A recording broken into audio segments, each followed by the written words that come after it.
Welcome to Street Talk, S&P Global Market Intelligence podcast that offers listeners a deep dive into issues facing financial institutions and the investment community. I'm Nathan Stovall, and on this episode, we're talking about the challenging operating environment for banks and how that could lead to more private equity investing in the banking industry, with potentially new investments supporting independent banks that go play offense, as well as capital being provided to help facilitate bank M&A activity. Joining me on the show is Tony Scavuzzo, a veteran private equity investor in the bank space and the managing principal at Castle Creek Capital. Tony, thanks for coming on the show. Thank you for having me. Tony, I think I know Castle Creek. I've gotten to cross paths with you plenty of times over the years and many of your colleagues. But I think before we dive into what you're seeing in the space, it makes sense for our listeners to get a little flavor of Castle Creek. Can you give us a brief introduction? Who is Castle Creek and what do you guys do? Castle Creek has been around for over 30 years now. We were founded by a guy named John Eggemeyer. John, I think, is largely credited with pioneering the concept of private capital, private equity for community banks. And he had done so after having numerous executive roles operating and running community or regional banks. We focus primarily on community banks. So we want to be the capital provider of choice. Anywhere in the capital structure, we've provided, senior debt, sub debt, convertible preferred, and common equity, but really want to partner with good executives doing good things in the sector. There are some other subsectors in financial services where we do invest more mature areas like specialty finance or wealth or mortgage, but primarily most of our investments in a fund are going to be community bank focused. And one of the things that makes you guys different is that it's not when our bank's in favor or the flavor of the month. Because of a cycle, this is where you've been the whole time. Yeah, that's exactly right. I mean, we're fortunate to have a really exceptional group of limited partners, which are our investors, institutional folks like pensions, endowments, foundations, family offices.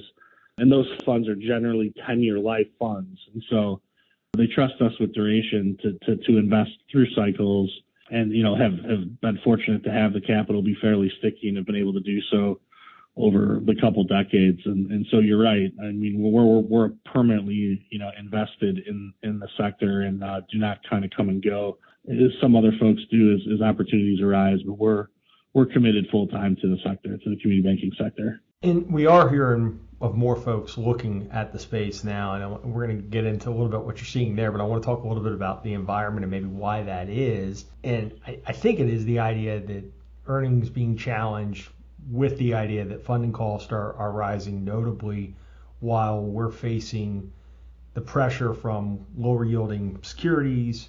Our bond portfolios are underwater and a number of lower yielding loans. Some banks are obviously different, have big floating rate books, but as rates have gone up, we've seen NIMs kind of peak and now flip to the side where we're all facing pressure. You've worked with a bunch of different banks, some of which I know you guys are active investors in, but others I'm sure you've looked at opportunities. And I've heard some people make the case that, sure, maybe not the whole industry, maybe even the majority industry, but that some bank balance sheets out there are broken, that were just not built for this rate environment or this kind of move.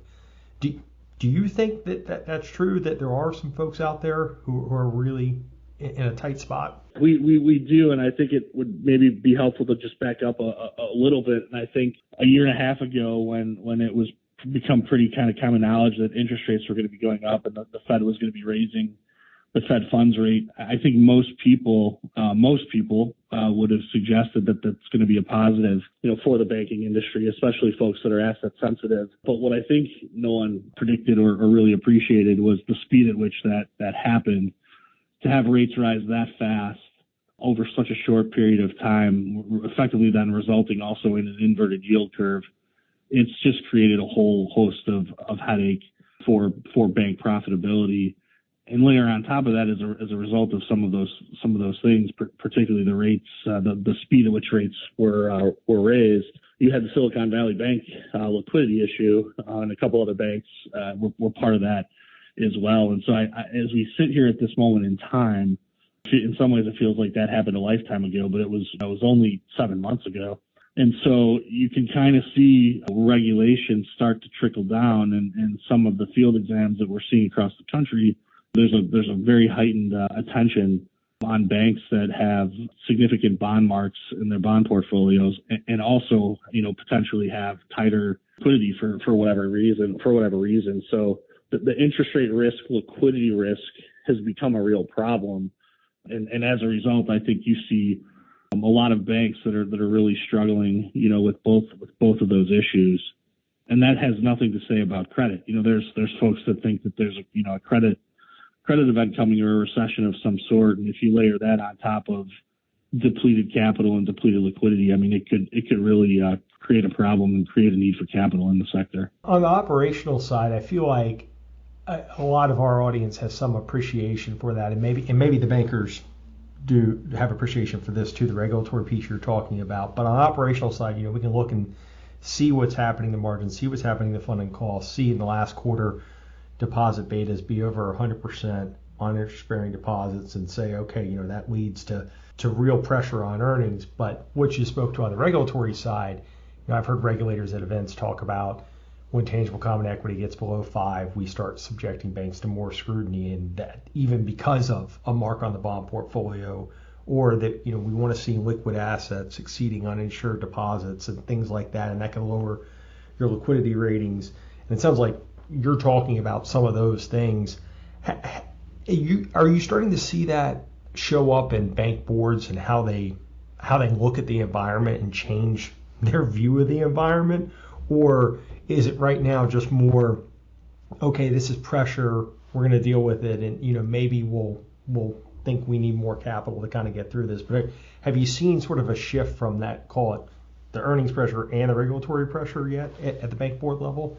Yeah, I think we're starting to see it now. I think initially back in March, it was such a shock to the system and really shocked to everyone that I think it took community bank executives and community bank boards some time to really process. Day one was like, let's make sure that we're not going to have a run on the bank, or we're not going to have, material deposit outflows. And so it was kind of like defense right away. But as a quarter or two has passed, and this environment has frankly gotten more challenging, with rates continuing to rise, and the yield curve being as inverted as it is, you're starting to now, I think, see folks take this seriously and say, okay, well, wow, we may believe that Fed funds is ultimately going to come back to 2 or 3% or some normalized range, but that may not be for a while. And the longer the curve remains inverted and elevated, it's just going to continue to chip away at profitability. And, we run internal screens at Castle Creek all the time and looking at various themes and various situations, but it's and by the way, we're running stuff off of Q2 numbers right now. Q3 numbers come out in about a week, and it's going to be ugly compared to Q2. But it's not if rates stay elevated, forget about if they raise them from here. But if they stay elevated from here, it's not, by our math, it's not unrealistic to think that there could be 300, 400, 500 banks that are operationally upside down, that are losing money, and that's without a credit provision, right? Assuming no credit provision, they're operationally upside down because their costs are repricing much faster than their asset yields. And we've already seen some guys, early reporters in Q3s, come out with low 2s or even a sub 2 margin. Not many, but already there. And to your point, it's just this grind if rates stay here, where you've got more cash going into things like broker deposits and CDs, and those things just turning over next year at probably a higher rate than today. And that just leads you to a place where a number of institutions could be upside down if they're already pretty close to razor thin spreads today. Yeah, you start getting into the low 2s in terms of margin, and falling from there, it's going to be really challenging to remain profitable without some type of restructuring action or cost reduction, deliberate effort to really combat that. I think it's going to be a real problem. I think you're going to see a lot of activity next year as a result of this, and as more boards month by month as time passes accept the reality that we're living in. I think it'll catalyze folks to become more active or more proactive in trying to fight the best they can against this environment. Well, let's unpack some of those measures. And one of the ones that we've seen a handful of banks do, probably more than a handful, call it 15 to 20, and then had another one announce plans to do it in terms of reposition the bond portfolio with Cadence and the sale of their insurance brokerage sub today. And we've seen a few banks do that. Now, not everybody has an asset that they can sell that's trading at a really nice multiple, especially relative to where they are today. But are you seeing more institutions entertain the possibility of, okay, let's sell those bonds at a loss and either pay off borrowings or reinvest at today's yield? We're pretty short. You can get a nice yield that even yields kind of a positive spread relative to funding. You see more talk about that, and if not, or even if so, do they need help from folks like you to get those deals done in terms of filling a capital hole? Yeah, so absolutely, those discussions, specifically around the bond portfolio, restructuring and selling those assets to either reinvest in higher book yielding assets or restructuring the liability side. Absolutely, and I think we would expect that you'll continue to see that activity in the next year. There are folks that will be able to do that on their own because they're in a strong enough capital position where they can take somewhat of a hit to restructure, and then there's going to be folks that don't have the capital that will need capital from folks like us to kind of plug a hole as part of the part of the restructuring. It really just depends on the balance sheet. Most bond portfolios are down 10 to 15%, so it's not that unusual in terms of that piece. The part that it feels like is the difference is, one, what's your capital level like, and then two, what's your liability side like? Because while everybody's seeing a lot of pressure on funding costs, there are still some outliers to the positive side who haven't had to rely as much. Do you think it's going to be what's really going to drive that? Is it going to be sort of capitulation and just absolute need, or do you think it will be on sort of a barbell of you'll have some of those banks and then you'll have others who can look to play offense? Are you seeing some of those as well? Say, let's get over this and let's get out in front of it. Yeah, it's a great question. I mean, if you really think about, if you're gonna restructure the bond portfolio and reinvest back into the bond portfolio, you can make an argument for the economics really aren't changing. It's really an accounting or optical issue, just to be really, really simple. But the nuance is the accounting matters because of the regulation of the capital structure in banking. And so there are people that would look at that and say, okay, well, maybe it's even a little bit more emotional than economic, but hey, I'm sick of looking at 10% of our balance sheet having a hole in capital.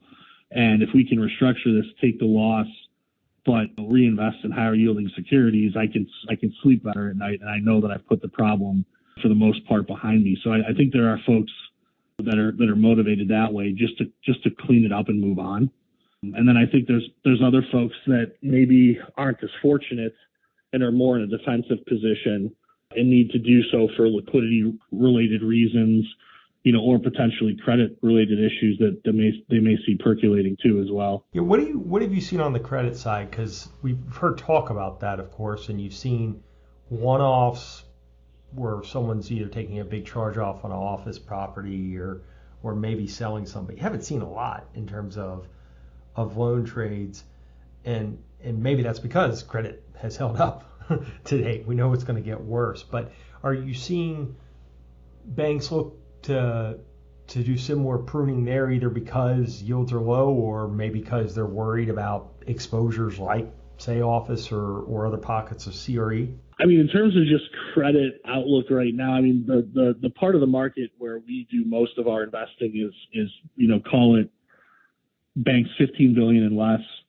and you just don't have the big office exposure for the most part at banks in that size range, certainly below $10 billion. And so the banks that we work with, which at any given time we've probably got 18 or 20 bank investments outstanding. So, and we're pretty geographically agnostic, so we've got a pretty good purview across the country of what's going on. But we're not seeing the office stuff because our banks are just smaller and don't really play in that space. So we're not seeing that there. And really, besides a handful of true one-offs, we're not seeing stress at the portfolio level although it's hard to imagine how that doesn't eventually play out when you've had, overnight rates up 550 basis points in a year and a half period. In the absence of, call it $5 trillion in stimulus or whatever the number is, and in QT on top of it, it feels like it has to. But it's been amazing. We wake up every day talking about the recession that's coming, and even with this quarter, you really haven't seen any cracks in the armor, I feel like. Yeah, and I think the typical bank, is going to be well prepared for the credit event, the typical community bank, if and when it happens, because going in, the bond market stuff aside, the sector is fairly well capitalized, much more so than going into the Great Recession. And so you feel like that part's okay. But then when you start to combine enough of these things, maybe the bank is a little bit more rural, and so they've got less loan demand, and so they've got a bigger bond portfolio in proportion. And so you've got a bigger mark proportionally there. And then, for whatever reason, if they're just tight around liquidity, that becomes a concern given what happened in March. And then if you do layer some credit on top of it, that's where I think things again start to get tricky. And there'll be a subset of banks that will really have problems if that credit event does play out and you fall into the first two, liquidity bucket and interest rate mark bucket as well. Have you seen with the banks you work with, or even those that you keep an eye on, have you seen them back off of growth, or say, I'm a little bit worried about where we are in the cycle? We're certainly not early, so maybe I don't want to take on as much credit risk. We know that lending standards are tightening, but maybe also, given what I have to pay for new funds, maybe I'm a little bit more worried about it. I've been asking banks that for 5-6 months, and I feel like I'm starting to hear a little bit of change, or maybe they're more willing to price it aggressively. So if they lose the business, they lose the business, but if they get it, they at least get paid for it. But have you seen banks change growth goals at this point? I think folks are vigilant in trying to be more aware of what they're doing. I think it's really hard to flip a switch on and off with loan growth. Commercial bankers and lenders aren't wired to stop and go. I think it's easier said than done, but I do think that there's a heightened awareness around credit quality. And I think the banks that we work with, the way that they're approaching it is exactly what you said, which is through pricing. They're willing to charge more for perceived risk. And if they lose the relationship, they lose the relationship.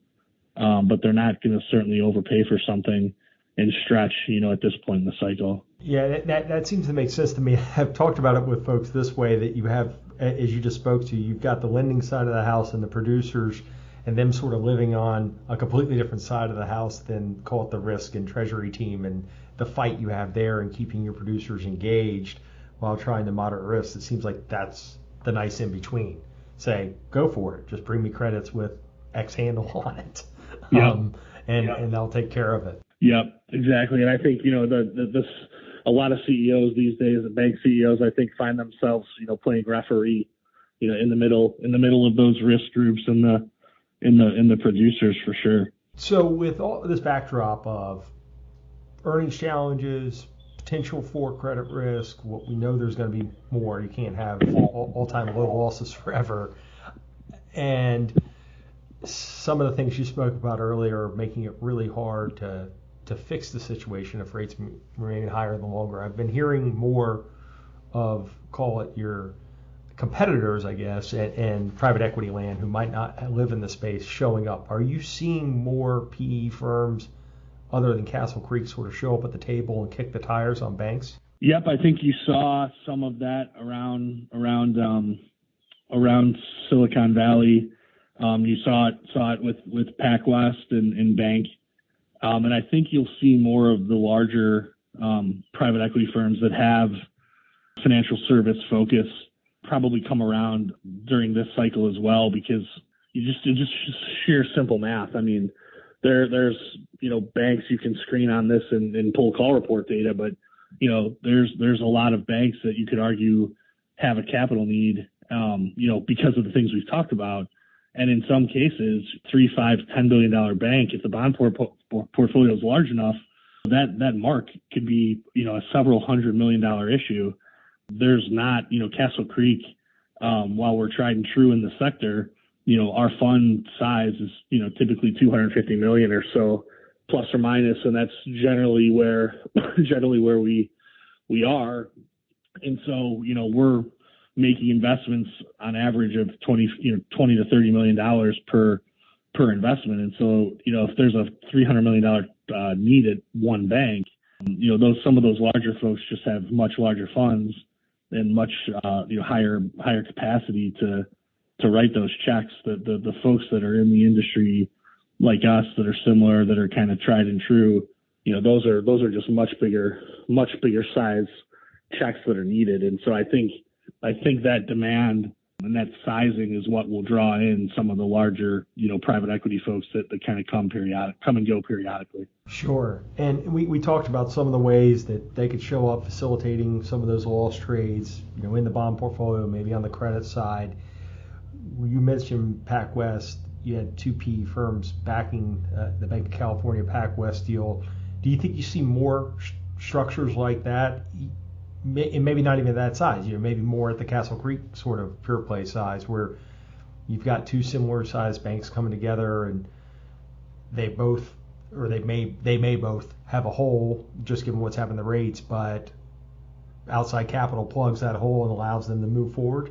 Yeah, for sure. I think we're going to see a mix of three things. I think you're going to see banks on a standalone basis do some type of restructuring. Again, that could be interest rate related, it could be liquidity related, it could be credit related, but banks doing standalone restructurings that will require capital, which is, right in our wheelhouse. I think the second is what we saw with PacWest and Bank, where there's an arranged merger, and as part of that merger, due to accounting considerations and deal marks, there's a capital need. So capital being provided for the combination, which again is right in our wheelhouse. And then I think the third one that's really hard to handicap, although I do think we're going to see some of it, is FDIC, assisted transactions, in cases where someone like us or someone larger, can't get the deal math to work. It's just not solvable or fixable. I think the FDIC in those cases will have to step in and do something. So, I mean, what that mix is going to look like, my crystal ball is foggy, but I do think you're going to see a mix of those three things in the next several coming quarters. Well, let's just talk about one in closing, and there might be some to unpack here, but just on sort of traditional right way M&A, both with perhaps PE involvement or just maybe two banks coming together. You've laid out a case for a number of reasons why that's going to happen, whether that's earnings headwinds or boards maybe feeling a little bit more capitulation, word I've been using, not the word you use. What you think it picks up and what actually gets us going? Because we talk all the times about the headwinds, the required accounting marks and where valuations are today, concerns over regulations, et cetera. But what do you think it kind of gets it going, and what's your view of that? If you look to the PacWest deal, that just got approval a couple days ago in pretty quick time. So I think from a regulatory standpoint, I think it's one data point, but it's a positive one. If regulators are supportive of those types of combinations and are willing to put them through the process quickly, time kills all deals. And so if the regulatory piece is swift, I think that's a huge positive, and that gives people more confidence. And then I think it's honestly just, it's primarily just an acceptance of valuation. I mean, I think that the interest rate marks are troubling, and all things equal are tough to get over at face value. The merger marks are just so harsh. But the flip side of that is, the marks on the liability side too are very positive, because core deposits now are as valuable as ever if you're funding it 1 or 2% when wholesale's 5%. So you have to kind of think holistically about all the deal marks. But I really think it's just an acceptance of valuation. You've got the sector's trading now at probably the second lowest valuation since the Great Recession. And, folks generally don't want to sell their banks at discounts to tangible book value. But I think the faster folks accept that reality and why they're trading below tangible book value, I think that will start to unlock more deals. And I think if people can really pick the right partner and truly believe that, hey, I may not be selling for a historically large premium, but I'm partnering with the right partner, and I'm going to get their currency at a relatively inexpensive valuation as well. And we're willing to believe that, 1 + 1 is 3 and partner with them and take their currency. So that's very high level. I think the acceptance evaluation is going to be key. But, if rates also start to come down sooner than expected, that's also going to help the merger math and help, I think, kind of break some of the logjam. Sure. On that last point, it's a consolidating industry. Some of the pressures we're talking about won't be as pronounced, but to your point, that could actually help facilitate some trades that people probably wanted to do even outside of some of the other things we've talked about, and the math will get easier. But if it doesn't, the 1 + 1 = 3, we ride the wave up. And it kind of reminds me of, I've been saying to folks, and I don't know if you agree, almost that period, call it 13, when the failed bank deal activity started to slow. You started to see some stabilization. We kind of knew what we were worth. It wasn't great, but we could come together, cut cost, huge earnings accretion, and the street loved those transactions with the two banks of similar sizes. Not every one of them, but many of them, and the sellers benefited. Yeah, absolutely. And then I think you also just add into just the aging, the aging nature of the sector, whether it's senior executives or boards, and it's not being, backfilled at a